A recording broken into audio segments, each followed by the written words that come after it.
pertama manusiawi lah. Jadi jangan juga terlalu saklek, nggak boleh macam-macam. Silaturahim berjumpa itu pasti positifnya ada ya. Tapi nanti ada efek samping dari itu ada juga.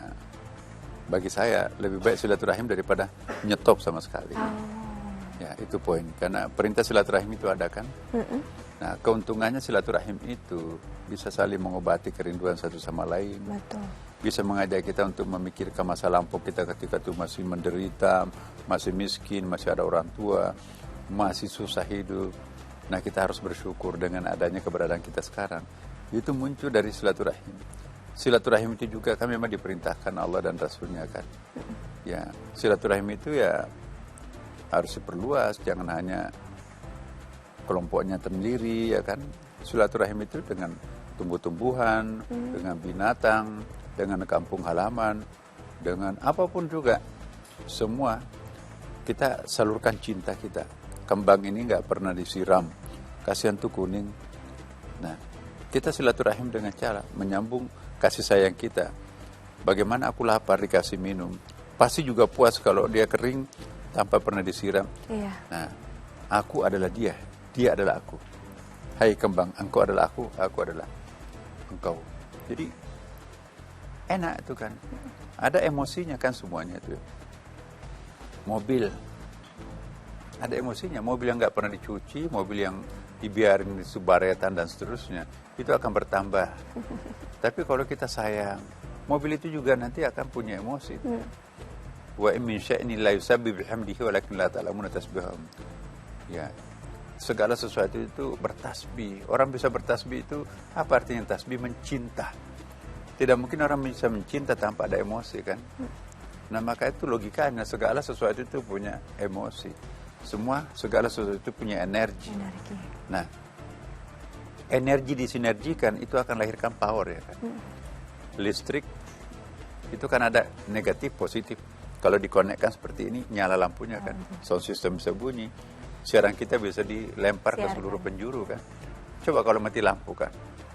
Kebalikan silaturahim itu, kata urrahmi itu artinya memutuskan silaturahim, mati lampu semuanya kan. Tapi kalau konekkan, itu lampunya nyala, TV-nya nyala, kita bisa. Nah kita dianjurkan untuk selalu menjalin silaturahim. Nah memang ada masalah. Ada orang silaturahim itu pura-pura. Dia hanya mau pinjam uang. Dia hanya mau melihat pamer apa tas ini. Dia hanya oh iya nanti saya akan lobby nanti itu. Suaminya kan pejabat itu ya. Nanti saya akan meminta proyeknya. Wah. Ada maksud banyak tertentu. maunya. Sehingga silaturahim itu memang tujuannya. Apakah itu boleh? Hemat saya boleh aja. Yang penting jangan melakukan sesuatu yang haram. Wajar kan kalau kita minta lobby-lobby. Yang penting penentunya jangan kalau itu melanggar aturan jangan. Ntar bisa ditangkap itu. Tapi kalau dia memenuhi syarat, nggak ada yang dilanggar, dan dia menang dalam pemilihan tender misalnya, nggak ada yang salah kan. Jadi itu manfaatnya silaturahim itu kan. Ada kan ayatnya itu bahwa al-barakatu fil jamaah. Keberkahan itu terletak pada suasana berjamaah. Artinya al-barakatu itu kan energi. Fil jamaah, al-jamaah itu adalah sinergi. Di mana ada sinergi, ya, di situ ada energi. Di mana ada silaturahim, di situ pasti ada jalur rezeki ya kan. Nah itulah. Maka itu silaturahim itu sangat penting ya. Nah, silaturahim itu ada dua macam, ada paguyuban, guyub ya.